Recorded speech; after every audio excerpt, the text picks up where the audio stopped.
الرحمن الرحیم۔ پہلا سوال ہے جی، طواف قدوم نہ کر سکنا۔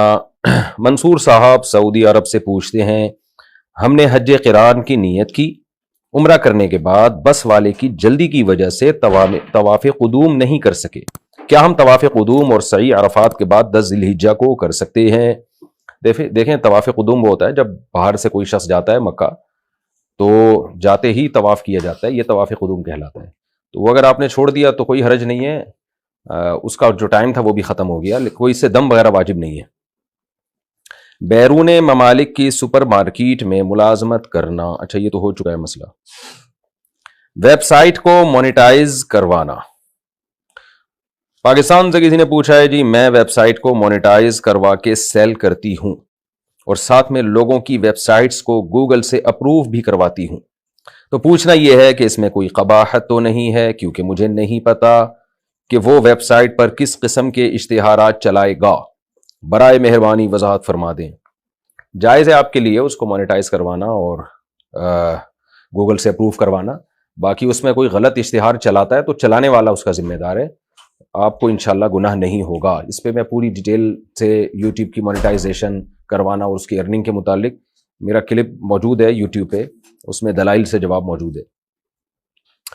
زیادہ شادیاں کر کے نہ نبھانا، ایک بہن کینیڈا سے، مفتی صاحب آپ ماشاء اللہ بہت اچھا کام کر رہے ہیں، زیادہ شادیوں کی ترغیب دیتے ہیں، مگر بہت سے لوگ آپ کی اس ترغیب سے ناجائز فائدہ اٹھا رہے ہیں، شادیاں کر کے نبھا نہیں پاتے۔ میرے شوہر نے بھی نہ چاہتے ہوئے بھی اپنی ماں کے کہنے پر مجھے ایک طلاق دے دی ہے، اور حضرت ابراہیم علیہ السلام کی مثال پیش کرتے ہیں، میرے 2 بچے ہیں، میں بہت گڑ گڑائی اس کے سامنے مگر شوہر پر کوئی اثر نہیں ہوا، میں نے یہاں تک کہا کہ میں اپنا خرچہ بھی خود اٹھا لوں گی مگر مجھ سے رجوع کر لو، میں بے سہارا ہو جاؤں گی، میں 2 بچوں کے ساتھ کہاں جاؤں گی، مگر اس پر کوئی اثر نہیں ہوتا، اس کو صرف ماں کے حقوق اور زیادہ شادیوں والی بات سمجھ میں آئی ہے، برائے مہربانی اس پر بھی رہنمائی فرما دیں کہ کیا اسلام میں جائز ہے کہ شادیاں کر کے چھوڑتے جاؤ؟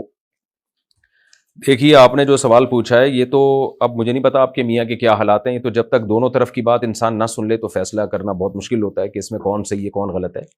لیکن میں جنرلی ایک بات کہہ دیتا ہوں کہ ابراہیم علیہ السلام نے جو اپنے بیٹے سے کہا تھا کہ اپنی بیوی کو طلاق دے دو، تو وہ تو اللہ کے خلیل تھے، پیغمبر تھے، ظاہر ہے وہ غلط بات کر نہیں سکتے۔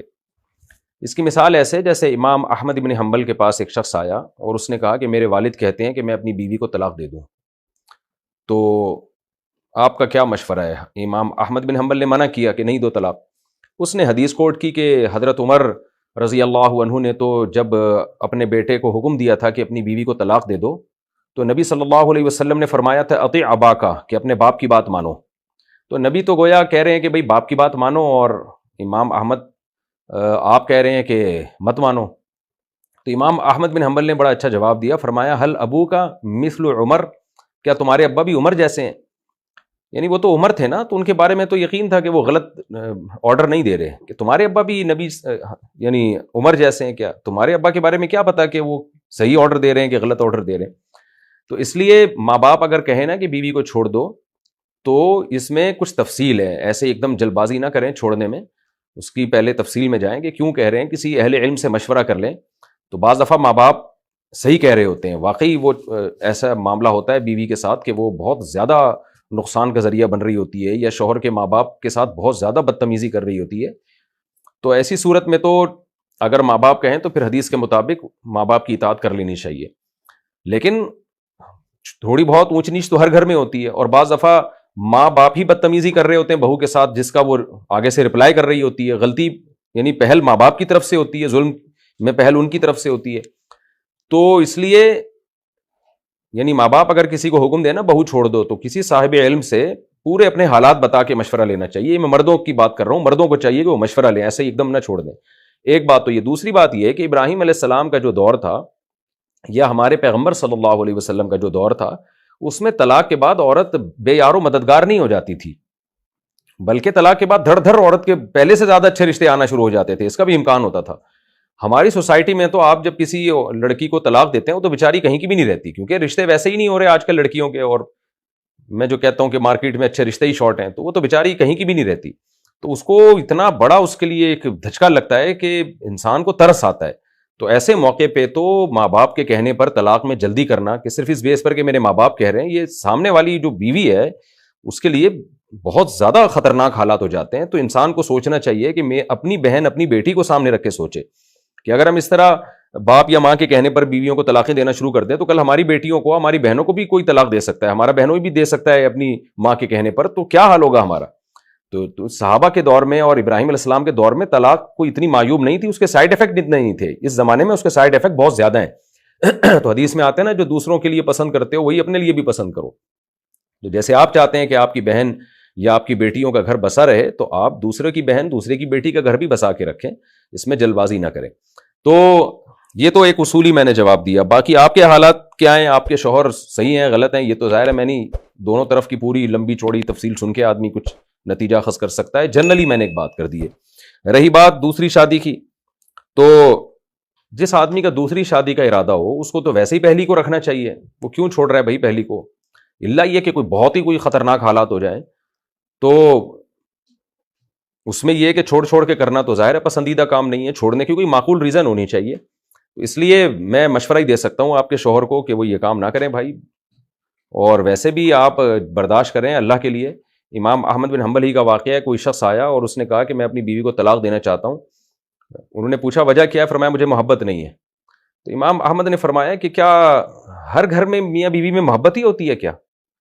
تو کیا کمپرومائز یا کوئی جوڑ ووڑ کی صورتیں نہیں ہوتی کیا؟ یعنی گھر اس طرح سے چلتے ہیں کہ جب تک پورا عشق اور معاشقہ نہ ہو تو گھر ہی نہیں چلے گا. گھر جوڑنے کے لیے تو کچھ قربانی دینی پڑتی ہے، بچوں کی خاطر، اللہ کی رضا کی خاطر، یہ سب چیزیں چلتی ہیں.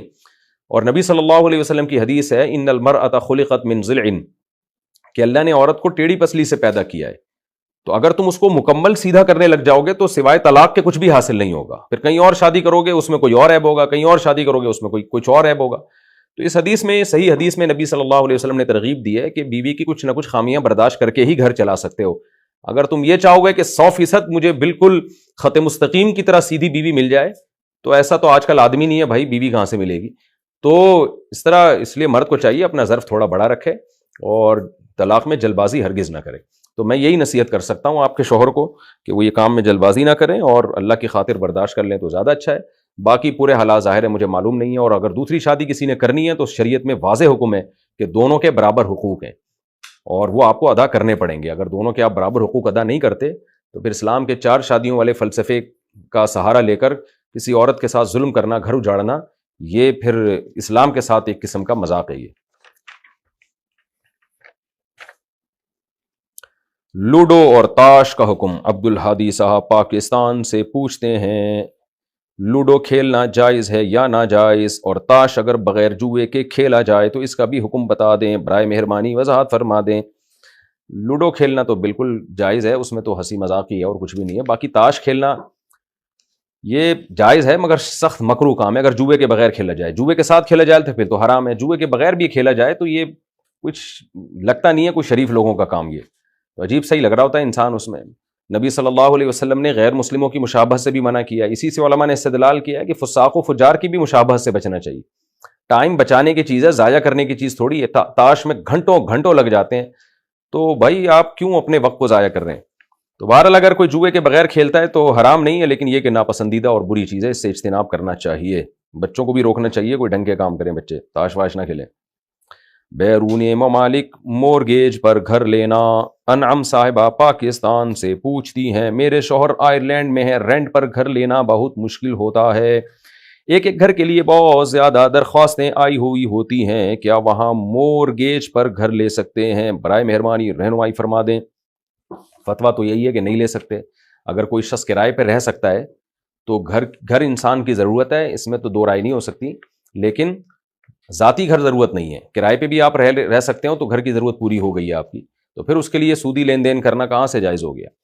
تو صحیح جو بات ہے فتوے کی روح سے وہ تو یہی ہے. حضرت مفتی تقی عثمانی صاحب جو بینکنگ کے معاملات میں بہت ماہر ہیں، دنیا میں ان کی ٹریولنگ بھی ہے، ان کا بھی یہی فتویٰ ہے اور مالی معاملات میں ان کے فتوے کی ایک بڑی ویلیو ہے. تو اس لیے آپ کے شوہر کو چاہیے اس سے احتیاط کریں اور رینٹ پہ رہ لیں اگر رینٹ دینا ان کے لیے ممکن ہے.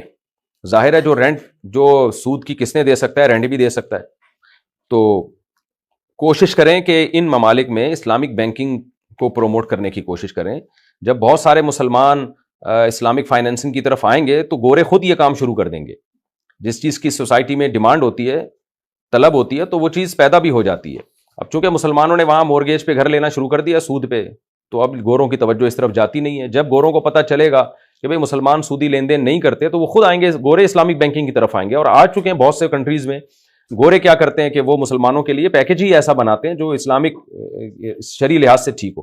اس لیے کوشش کریں کہ اسلامک بینکنگ کو وہاں فروغ دینے کی کوشش کریں، یا جو شرکت متناقصہ جسے کہتے ہیں، جو میزان بینک اور بینک اسلامی یا پاکستان میں جو اسلامک بینک جس طرح سے گھر دے رہے ہیں اس کو شرکت متناقصہ کہتے ہیں.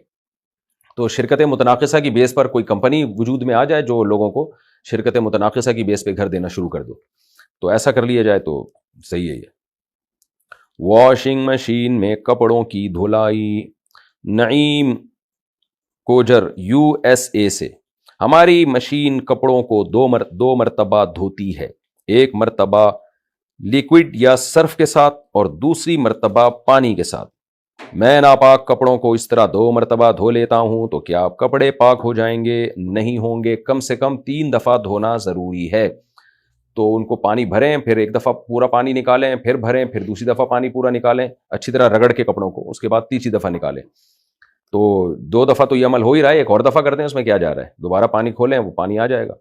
اور ایک آسان راستہ یہ ہو سکتا ہے کہ جب مشین بھر جائے، لیکن آٹومیٹک مشینوں میں یہ بہت مشکل ہوتا ہے. ویسے آسان طریقہ یہ ہوتا ہے کہ پانی جاری کر دیں.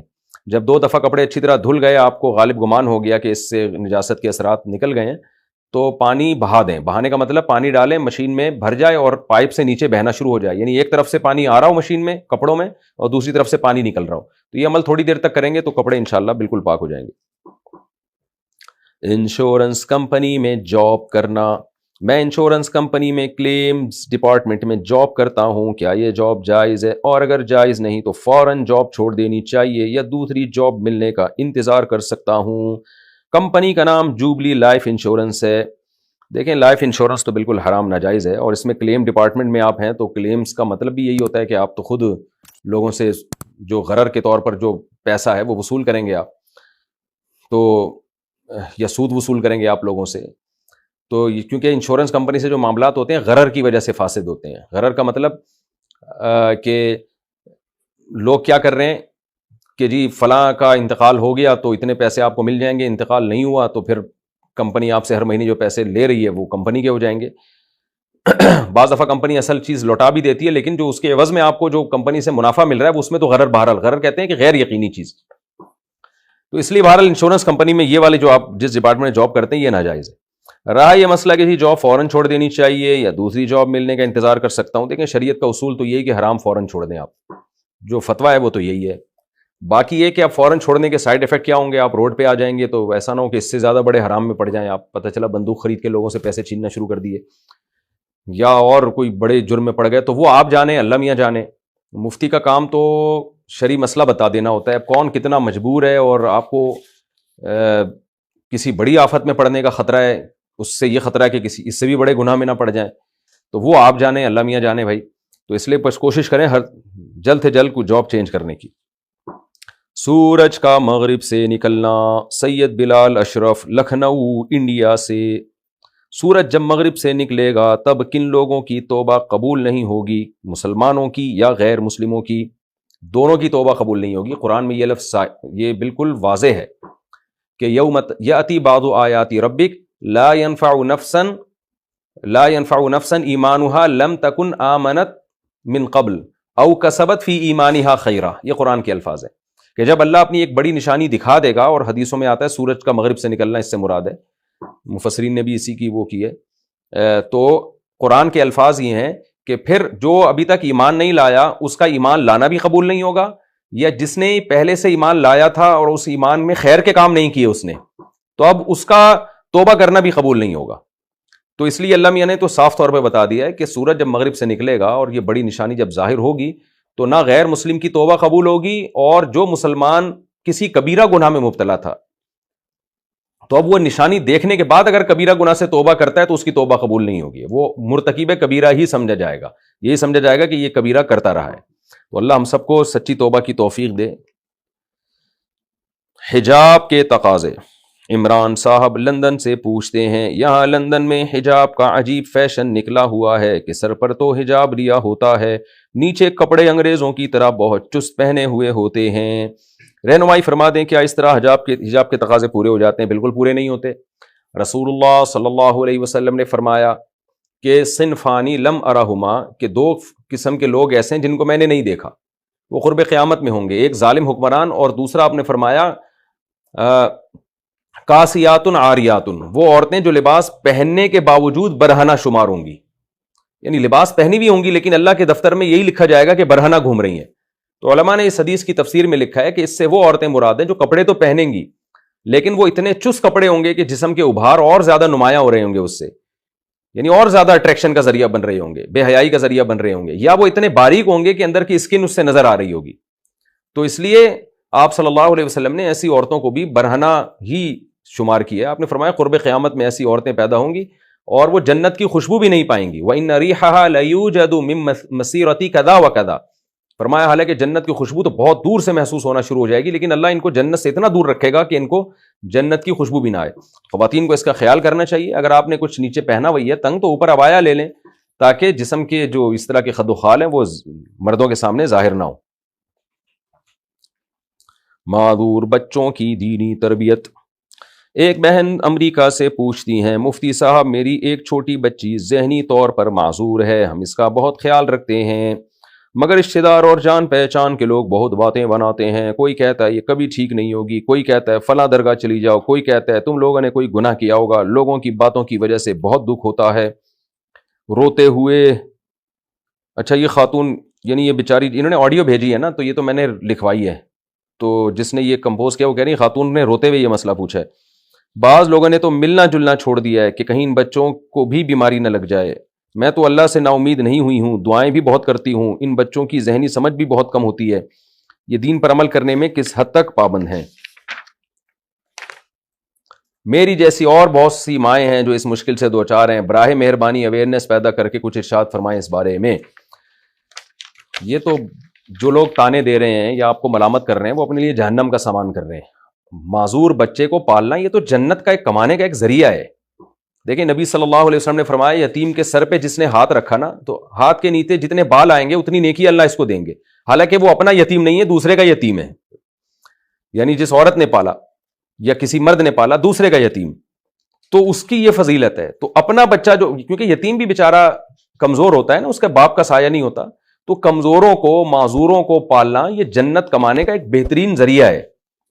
تو آپ کی اپنی اولاد ہے یہ تو ڈبل سے بھی زیادہ ثواب مل رہا ہے آپ کو، اور یہ بہتر یہ ایک ایک خدمت جو آپ اپنی بچے کی کر رہی ہو، ایک ایک خدمت اور اللہ کی تقدیر پہ راضی ہو، یہ آپ کو قیامت کے دن پتہ چلے گا۔ حدیث میں آتا ہے نبی صلی اللہ علیہ وسلم نے فرمایا کہ صحیح حدیث ہے کہ قیامت کے دن ایک شخص جب اعمال تولے جائیں گے تو اس کے ترازو میں ایسی ایسی نیکیاں ڈالی جائیں گی، وہ کہے گا اللہ یہ کام تو میں نے کیا ہی نہیں ہے، تو یہ مجھے ان کا اجر کہاں سے مل رہا ہے اتنا اجر؟ تو اللہ کہیں گے تو نے فلاں مصیبت پہ صبر کیا تھا، تو اس صبر پہ میں نے تجھے یہ اجر دیا ہے۔ تو وہ کہے گا کاش میری زندگی مصیبتوں میں ہی گزری ہوتی تاکہ مجھے اتنا اجر ملتا یہاں پہ۔ تو آپ کو ایک معذور بچہ مل گیا، چاہے وہ ذہنی معذور ہو یا جسمانی معذور ہو، تو یہ ایک آزمائش ہے، اس آزمائش پہ آپ نے صبر کیا، بلکہ اللہ کی نعمت پہ شکر ادا کریں آپ کہ جنت کمانے کا آپ کے پاس ایک بہترین آپشن آ گیا۔ تو یہ کسی گناہ کی خدا نخواستہ سزا نہیں ہے، یہ ذہن سے نکال دیں۔ یہ بچہ یا یہ اس طرح کے بچے ان کے ماں باپ کے لیے ایک بہترین جنت کمانے کا اللہ نے ذریعہ دے دیا۔ کافر میں مسلمان میں یہی فرق ہے بھائی، کافر ان چیزوں کو ٹینشن سمجھتا ہے، کہتا ہے پتہ نہیں کیا مصیبت ایک معذور میرے متھے لگ گیا، کاش میں یوں کر لیتا، کاش بچہ نہ پیدا ہونے دیتا، کاش الٹرا ساؤنڈ کروا لیتا اور پہلے حمل ضائع کرا دیتا۔ یہ کافروں پہ یہ باتیں سوٹ کرتی ہیں۔ مسلمان تو کہتا ہے بھائی اللہ کی تقدیر پہ ہم راضی ہیں، تو اللہ نے ہمیں جنت کمانے کا بہترین آپشن دے دیا ہے۔ تو یہ بچہ آپ کا بچہ بعد میں ہے، اللہ کی مخلوق پہلے ہے۔ جب ایک کتے کو پانی پلانے پہ بخشش ہو سکتی ہے اس کی قسم پرسی کی وجہ سے، تو آپ کا تو یہ بچہ ہے بھائی، آپ اس کو کھلا بھی رہی ہیں پلا بھی رہی ہیں، اور اس سے آپ کو کوئی دنیا میں امیدیں بھی نہیں ہیں۔ ویسے اپنی اولاد کو کھلائیں گے پلائیں گے اس میں بھی ثواب ہے، لیکن اس سے تو امیدیں بھی ہوتی ہیں کہ یہ ہمیں کما کے دے گا، یوں کرے گا، ایسے کرے گا۔ اس میں دنیا کی آمیزش شامل ہو جاتی ہے، اس میں 100% اخلاص نہیں ہوتا انسان میں اپنی اولاد کو پالنے میں۔ یہ تو اخلاص ہی اخلاص ہے، اس لیے لوگوں کے تانوں میں نہ آئے، یہ بے وقوف لوگ ہیں، اور اپنی ان کے آخرت میں ان کو پتہ چلے گا کہ ہم ہم کیسے گھاٹے میں رہ گئے. تو اللہ سے آزمائش نہیں مانگنی چاہیے, آزمائشوں سے پناہ مانگنی چاہیے, صحت مند اولاد مانگنی چاہیے, اور اگر معذور ہو گئی ہے تو اس کو جنت کمانے کا ذریعہ سمجھیں آپ.